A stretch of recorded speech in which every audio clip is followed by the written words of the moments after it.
We all want to harvest. We all want to see a lot of people give their lives to Jesus, grow in their faith, have healthy lives, be productive Christians and make a difference in this world. And so we're doing all these things, and what Grow does is give you seed. Right. Like we say, here's our seed, take this seed. But the truth is, it's only as effective as the soil content. Again, this is an incredible principle. Whether you're talking about a home or a marriage or a business, you're only as healthy as the soil contents. Well, hi, everybody, and welcome to the Grow Leader podcast, where we grow leaders that grow churches by helping them reach their full potential. My name is Matt. So glad you're with us today, sitting, as always, beside the one and only Pastor Chris Hodges. It's good to be here today, and this is episode number 50. Number 50, it's a big deal. Yeah, it is. And when the team told me that, I sure thought we had recorded more than that, but it's exciting. This is a fun tool, something that you and I both enjoy, equipping churches and giving them some leadership principles. We always get great feedback from people, and it feels good to sit here on the campus of Highlands College. If you've never seen it, come see us. We'd love to see you here at Highlands College, but that's where the studio is. So we're sitting in Studio 10-2, which is the theme verse of Highlands College, Luke 10:2. Yeah, that the harvest is plentiful, the workers are few. I still believe it's the best problem in the world to solve. Yeah. And that is not whether you have vision, it's do you have the people to pull off that vision? And so that's what we're doing, everything we can. Of course, we need hundreds more like this to meet the need of leadership in the world. Right. As we're sitting here recording this today, depending on when you're listening to it, as we're recording it, we're getting really excited about Easter. We're just several weeks away from our Easter services, and I know everybody's getting ready for Easter. But we've also come off just an incredible season we had a GrowLeader regional in the Dallas area. Right. We have another one coming up in Springfield, Missouri, at James River. And tell us about why you're passionate about our regionals. Well, first of all, because the Grow Conference that we have every July is packed. I'm grateful for that. But, we opened registration in November of the previous year for a July conference, and within half a day, every spot is taken. And so that's a good problem, but we want to make sure that everybody wants to come to these conferences can. And then there are some real strategic areas in the country, especially some of the places we're going this fall, right, that we believe that the local churches could use a little jolt and a little inspiration, a little instruction to help them grow. So we're excited to do that. We're honored to do that. It's a great thing that if we're in your area, to maybe even bring your entire staff team to these events. Right. And of course, you can register at GrowLeader.com. Yeah, and also we just came out of a roundtable, which I love. I've fallen in love anytime we have pastors in town for these roundtables. Just an incredible learning environment. It's your favorite learning environment. It is my favorite learning environment. We just had 53 pastors who spent 2 days with us. We had dinner at our brand new restaurant here at Highlands College called The View, and we invite every one of you guys to come check out The View and come be a part of these roundtables. But then we have a whole day of where I bring content, but it's interrupted with questions, right, and everybody else in the room who has input can add to the conversation. It's my favorite learning environment because you can make it so tailor-made to what you need and where you are. And so I love the questions. The Q&A is always great. And so it is my favorite learning environment. And we invite you to come be a part of that. If you'd like to be in a roundtable with us, you can get information by sending an email to info@growleader.com. Yeah, and all things Grow Leader, go to the growleader.com website. It's all there. And any questions you have, roundtables or otherwise, we'd love to answer your question. Just shoot us an email, info@growleader.com. What are we talking about today? Well, one of the tools that we're working on at GrowLeader, I'm very excited about, and I want to kind of give everybody that's listening today a little taste of it, and that is we're developing a health assessment. So we have a lot of churches that we're working with, a lot of churches that we're coaching, and then there's some things that we don't get to see that we need to see to help them well, like Sundays.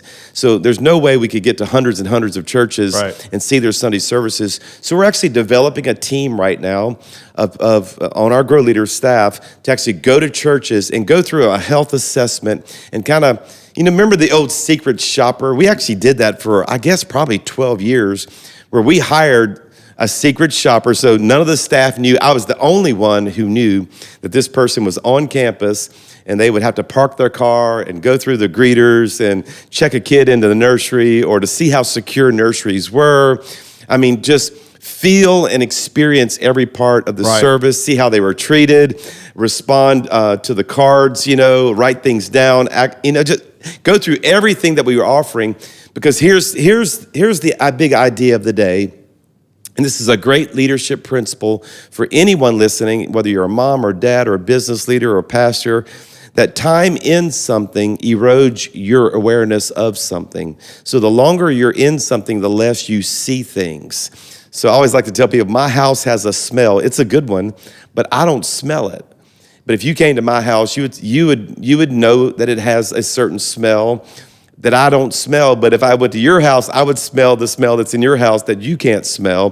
Time in erodes awareness. Well, I have 2 teenage sons that share a room, and I tell them that all the time. Hey, are y'all aware of what's happening in here? Well, that's the point. They're not. And everybody listening, there are things that are right around you that you cannot see, that if someone new to your church came to your church, they would see it. Right. So the question is, what do we have in place to see it? And I always like to think even like some of the problems that we might face or the things that might be systemic in our organizations and in our churches that are causing problems, you usually don't see the problem until it's way too late. I liken it to staged disease. So like cancer, it's harder to detect but easier to cure in the early stages. Right. But it's easier to detect but harder to cure in the later stages. So what do you do to catch it before? So it's obvious when cancer's already, or any disease has already gone, to its 5th stage. So what do? We go to the doctor when we feel good and get a blood test. And then they say, hey, wait a minute, there's a number that's out of balance here. And we go, there is? And that's the point, is what can we do with our churches and our organizations and the health of our staff and just all the things that we're offering to people to give them Jesus? What can we do to detect it earlier so that we can cure it sooner? I feel like you've always thought this way. I didn't even know we'd stopped actively doing secret shoppers. I won't let my guard down on Sunday, but you've always thought this way. Where does that come from? Like, what you're all about? Just kind of really taking stock of what we're doing right now. Because I just think what we see sometimes lies to us. So I'll give you an example. Years ago, we had on a whim, I wanted to check something that we don't regularly check, and that was the water baptisms ratio to the number of people giving their lives to Jesus. Because if you came to a Sunday where we baptize people, it's a lot of people. Right. It's a lot of excitement. I mean, there's a line of people to get water baptized. But when you do this study, we actually had a season where the number of people being baptized as it relates to the number of people giving their life to Jesus was actually going down, even when there were hordes of people, or what looked like to be hordes of people that were lining up to be water baptized. And I remember how it shocked me when they said, oh, this number is actually percentage-wise is going down. And I went, it is? And of course, we do what we always do when something's not working right. We always do 2 audits, an internal audit. I've taught this before on this podcast, an internal audit and an external audit. An internal audit is let's find out what we've changed that might have made that go down. Right. And so I'll put together a team of people, 6 or 7 or 8 people, say, hey, you've got 2 weeks to study us. Go find out what we're doing. Did we change things? How we're announcing it? How we're doing it? Are we the reason why it's going down? And then we do an external audit, get 6 or 7 people, and I tell them, go find other churches who baptize a lot of people or do this extremely well. Last time we did this audit and we had this particular problem, the internal audit came back with about 12 things that we had done differently or changed that could have contributed to that number going down. And then the external audit came back with 20 things that other churches do that we don't do that they thought could help that number go up. So now we have a list of 32 things that we can implement. We only implemented about 8 to 10 of them, and we saw a 400% increase in the number of people who were being water baptized as it relates to those who were giving their lives to Jesus. And that's the point. And we do this all the time. We just did it at the campus that I lead, the Grandview campus. Our marriage small groups went down. And for 2 semesters in a row, I'm like, why? What happened? Well, I'd not been talking about them at all on stage. Yeah. So just talking about it brought the number back up. You've trained us to do that well. Well, years ago, I'll never forget, this is a fun little story, and then we'll get into the content here today. But years ago, I was sitting in my home church in Baton Rouge, Louisiana, and I don't know what what struck our pastor to do this, but it was a Sunday night service when we used to have Sunday morning and then a different Sunday night service. And after worship, before he preached, he said, you know what, I just want to have testimony night. Has anybody got a good testimony? And he walked off the stage and just started putting the mic in front of some people. Of course, you have your old faithful people there on the front row. And he just says, man, you got a good testimony. And they shared testimony. Well, on the end of that row was this dear old lady who's been in our church forever. She was probably 98 years old at the time, and everybody called her Aunt Mary. I don't even know her last name. Right. Everybody called her Aunt Mary. And he said, Aunt Mary, he goes, you've been here for a long time. How long have you been serving Jesus? She goes, oh, I've been serving Jesus for 94 years or whatever it was. I got saved when I was just a child. I'll never forget this, Matt. He said, what's the secret to knowing Jesus and staying faithful to Jesus for 94 years? And I'll never forget what she said. She said, I take inventory every day. And I just thought, what a healthy life principle, that I'm not going to wait till something's broken to fix it. I'm just going to take inventory every day. How am I doing? How am I doing with my marriage? How am I doing with my attitude? How am I doing with my faith life? And I think we just wait too long sometimes to find problems. And the whole heart of this assessment tool that we're putting together, that, by the way, we hope will be available to you by summer, where we can send a team of people to check out your Sunday services, look at your website, just kind of treat themselves as someone who's coming to your church, and maybe find some things that you haven't noticed. That tool's coming your way. In the spirit of that, we just want to help churches get a health assessment sooner before it really becomes a real problem. That's great. Well, in this Easter season, as we're gearing up for, it's Super Bowl Sunday. This is the biggest day of the year for us as people who help create environments where God's going to show up for people. What are some of the ways that we can do that, even getting ready for these services? Well, today I want to actually introduce a tool that I found that was released back in 1996 by this German scientist who went on this. He had this mission to go comb the earth in 32 countries of the world. 4.2 million people participated in the first wave of his assessment. And the goal was to find what all growing churches have in common. He would go on to create an assessment tool where you could check yourself against these values and these qualities. And it was called Natural Church Development. And you can still go online and check out this tool called Natural Church Development. And then when he wrote the research paper or the book for this, it read like a research paper. I never forget reading it the first time. I was actually more confused than before I even started reading it. But they would go on to teach how you can actually implement these 8 qualities that all growing churches possess. I bought into this so much in the late 90s that when we started Church of the Highlands in 2001, I don't even know if you know this, Matt, one of the very first series that we did, I did a series about these 8 qualities. Wow. Because I thought if growing churches have these 8 qualities, well, then growing Christians need them. And so I taught the 8 qualities. I never told them about the study. They knew nothing about where this came from. I just taught these 8 qualities inside of people. And of course, we experienced tremendous growth. But I attribute it to not just the fact that what we were offering was good, but that the soil that it was in was healthy. You might not even know this, that when I was a teenager, I actually worked, my teenager job was at a nursery and a landscape company. And I had the charge of some greenhouses. And so I know a lot about plants, and I know a whole lot about soil content. And it doesn't matter where you plant some things or how you plant them, if the soil chemistry is wrong. There are actually 3 components that make soil healthy. And so what fertilizers do, if you ever notice on a fertilizer bag, they have those 3 numbers, because you're adding back into the environment something that the soil content is missing. And that's the heart of this. Do you even know what elements are missing in your environment that if we added it back into the environment, now when you preach, now when you do small groups, now when you have a marriage conference, the soil content is so healthy that thing can grow. I want to read a verse out of Mark chapter 4 that talks about this. Jesus said, "This is what the kingdom of God is like.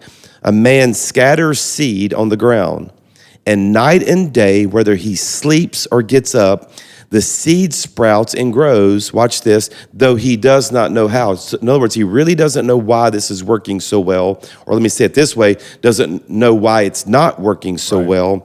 And I love these three words, all by itself.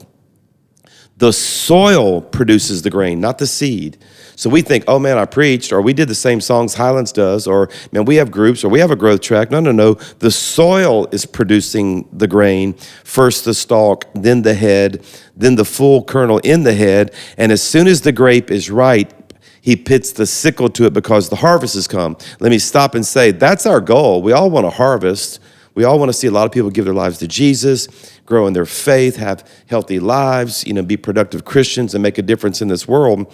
And so we're doing all these things, and what Grow does is give you seed. Right. And like we say, here's our seed, take this seed. But the truth is, it's only as effective as the soil content. Again, this is an incredible principle.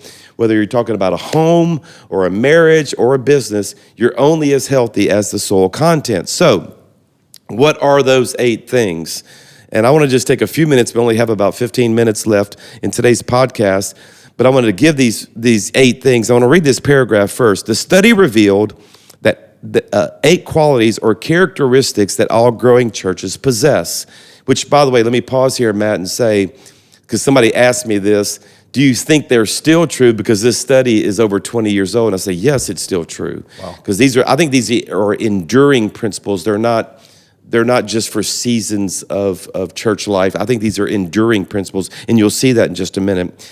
And this natural church development created a way to survey churches and establish what they called a quality index. And if the score on all 8 qualities was a 65 or more, in 99.97% of the cases, the church was a numerically healthy, growing church. And here's the key, but no quality could be missing. So you have to have all of them. Exactly. So what they actually do, and we did this, again, for the first probably 15 years of the church, we did this survey. The church never knew we were doing it, but we were doing a soil sampling. And what's going to happen is you're going to get a quality index on all 8, but one of them is going to be what they would call the minimum factor. Okay.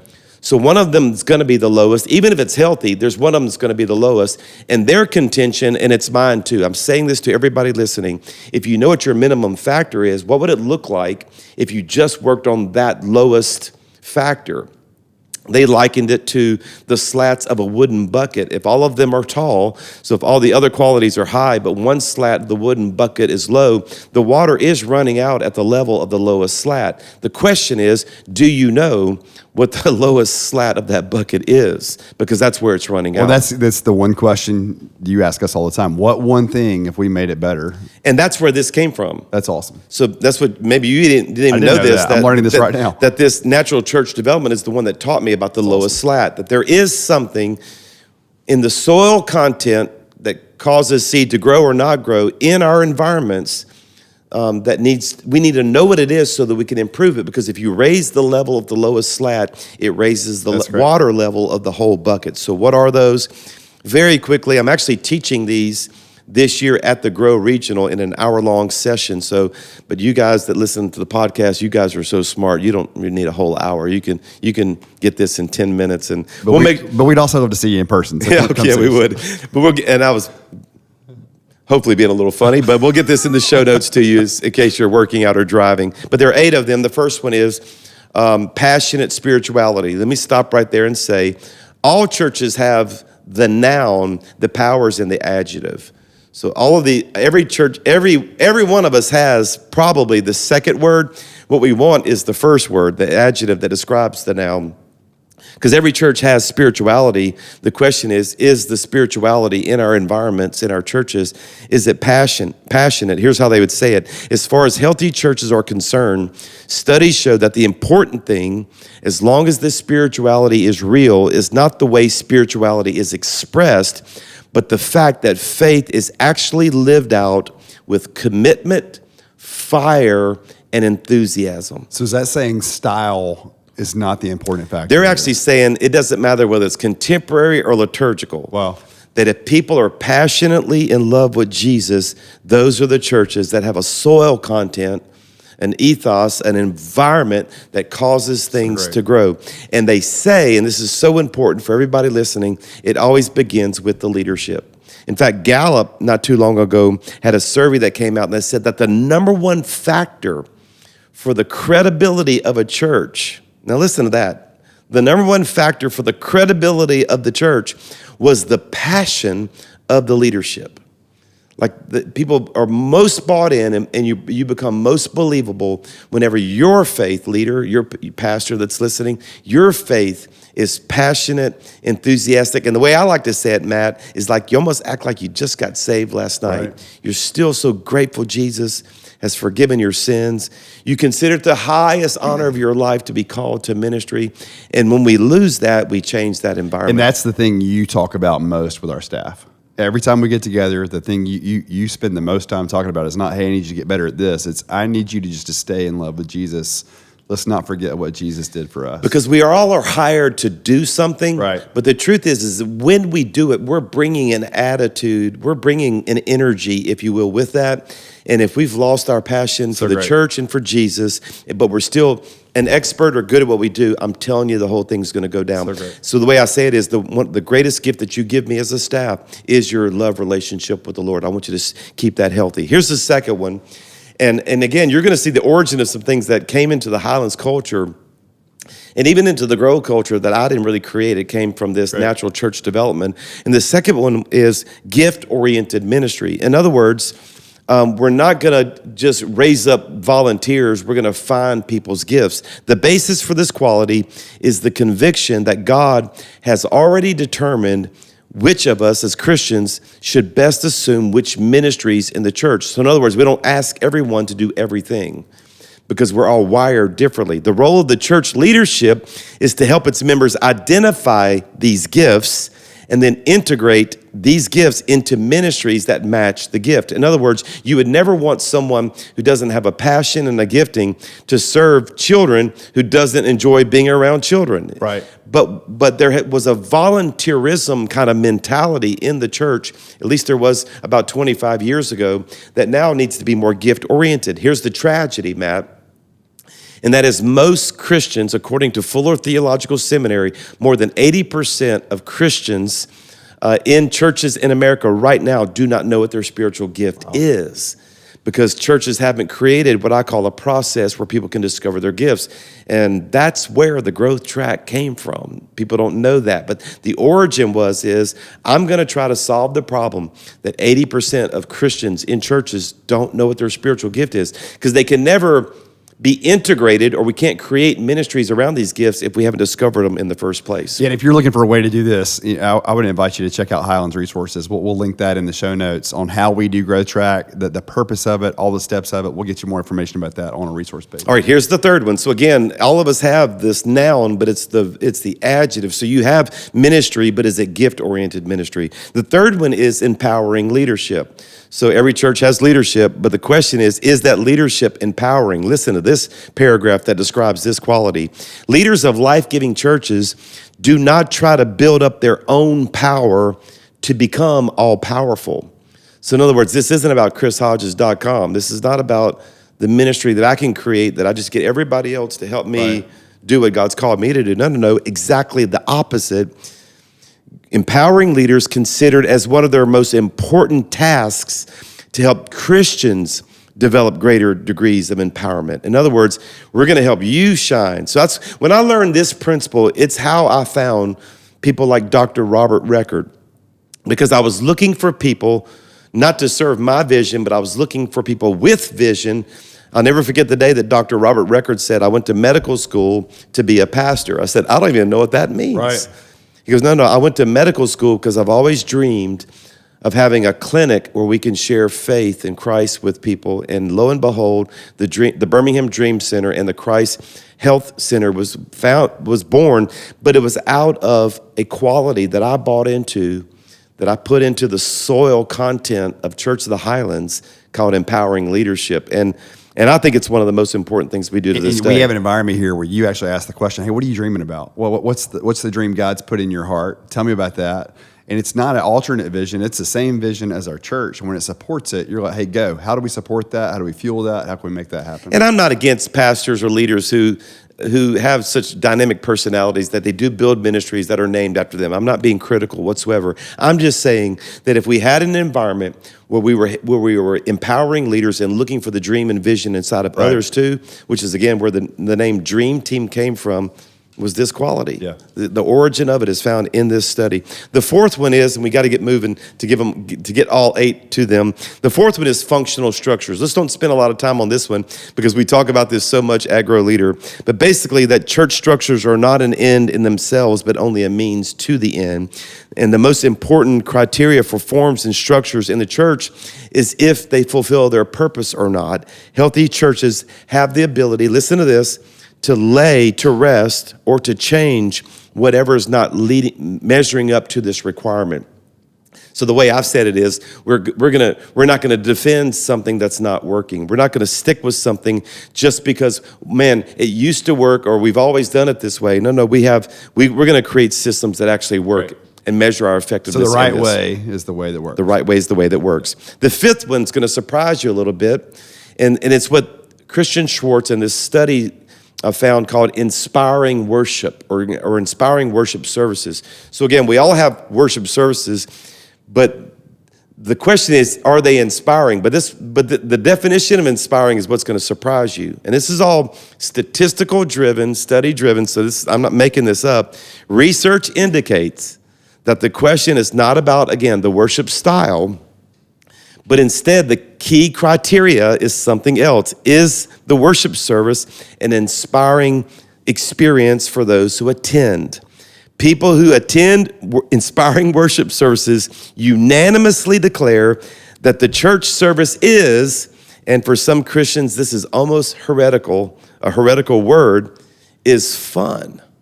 That they actually leave there going, I'm so glad I came. Love it. And it's when I realized that it wasn't necessarily holy to be sad all the time, and things didn't have to be somber. Now I know there's a place for, being humble and repentant, and I believe in all of that. But the God who sits in the heavens laughs. Yep. The joy of the Lord is our strength. There's so many verses about joy and passion. And of course, I think this is fairly common now in churches today. Maybe not something we have to check or measure as much as we used to, but we all remember maybe our grandmother's church or maybe some of the churches in decades past where, man, we were really pretty excited when that service was over.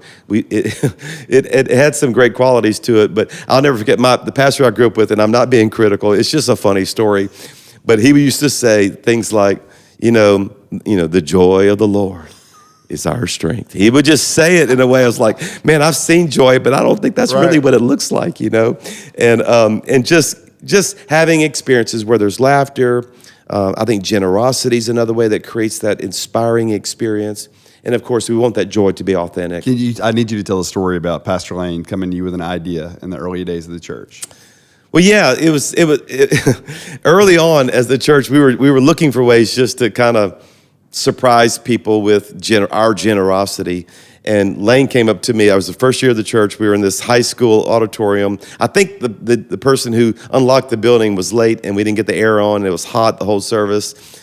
And I was teaching these empowering creative ideas to our team. And Lane says, hey, what if we called the Bluebell Company and had them bring ice cream sandwiches to church, and we just tell them, hey, there's a truck outside on your way out, grab an ice cream sandwich, it's on us. Right. And give them a little treat on the way home.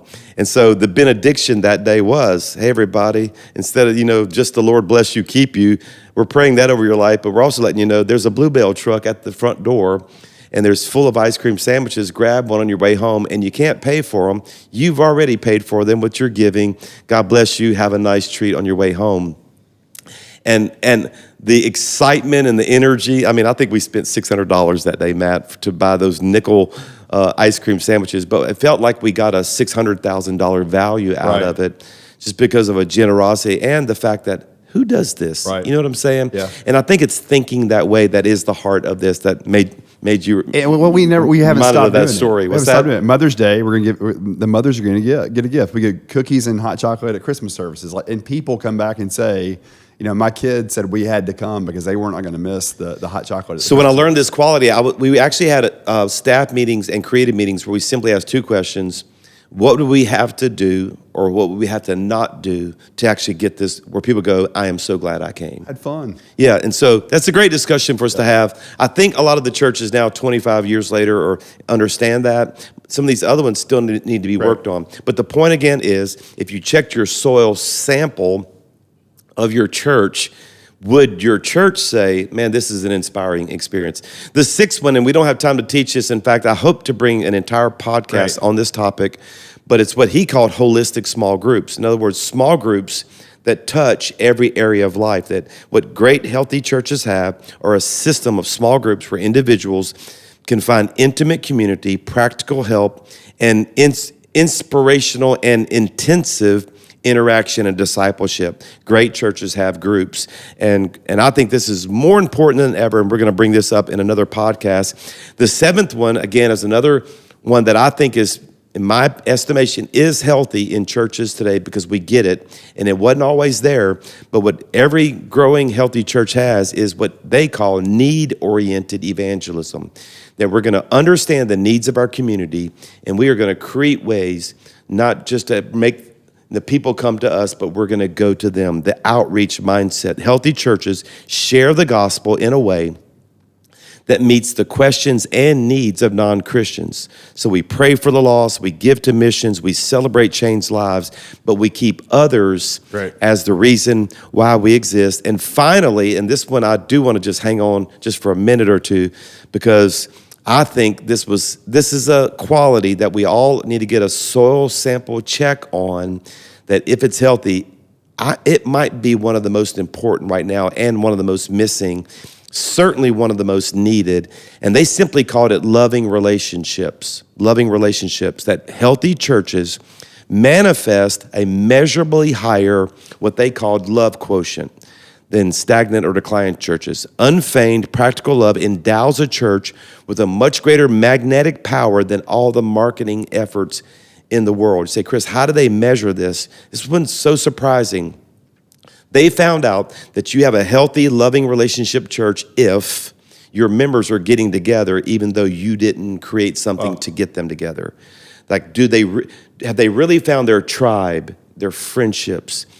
And when I understood this one, that's when I understood that we can't just be a church of services and programs, but we have to be a church of relationships. We have to teach our church how to really build community within the church and encourage Saturday picnics, supper clubs, spending time with one another. And here's the key, and I want to end with this. I don't think that that's possible if the leadership doesn't do it. Great. So we created this phrase that I'm gonna end the podcast with today that I think is so powerful. And that is, we created this phrase just to check ourselves on this quality, and that is that I am one of them. I'm never just gonna be the leader of this church and tell the church what to do. No. I myself will get involved in the life of the church. I'm the pastor. I need to be in groups. My friends need to be in the church. I need to vacation with people in the church. Like, I am one of them. We don't just lead people to this, but we're actually involved in it ourselves. Such a great reminder. And you have been, just screaming this from the mountaintop to us as a staff for a long time. Always a great reminder. Don't ask don't ask anybody else to do something you're not willing or already doing yourself. Because the best way to encourage someone to do something is to model it and not ask them to do it, but tell them the stories of how it's changed your life as well. Incredible. I love that. It takes some courage to evaluate yourself. I think to be like Aunt Mary and take inventory every day. Every day.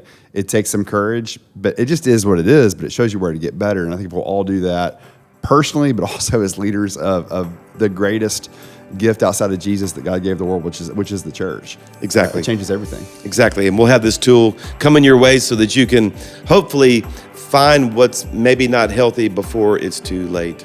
We'll see you next time on episode 51, Pastor Chris. Episode 51 coming up next. We love you guys. I hope you have an amazing couple weeks. We'll see you soon on the GrowLeader podcast. Hey, everybody, thank you so much for listening to this episode. And we also want to say a big thank you to all of our partners that help make the GrowLeader podcast happen each and every month. The first is Compassion International. For over 70 years, they have served the most vulnerable children in the world in Jesus' name. Through the power of the local church, they've impacted over 2.3 million children, and they're not stopping anytime soon. Learn more about how you can be a part of what they're doing at compassion.com/GrowLeader. The next is our newest partner, Studio C. Studio C can help you know your people and grow your church. They combine strategy, technology, and communications to maximize church member engagement. You can bridge the engagement gap and transform your church's impact with Studio C. Learn more about them at their website. It's thestudioc.org/GrowLeader. And finally, a big thank you to the Wesleyan Investment Foundation. For over 80 years, the Wesleyan Investment Foundation has helped churches with their borrowing and their investing needs. Whether you're dreaming of a new opportunity or seeking wise counsel about resource management, WIF can assist you. You can learn more about them at wifonline.com/GrowLeader.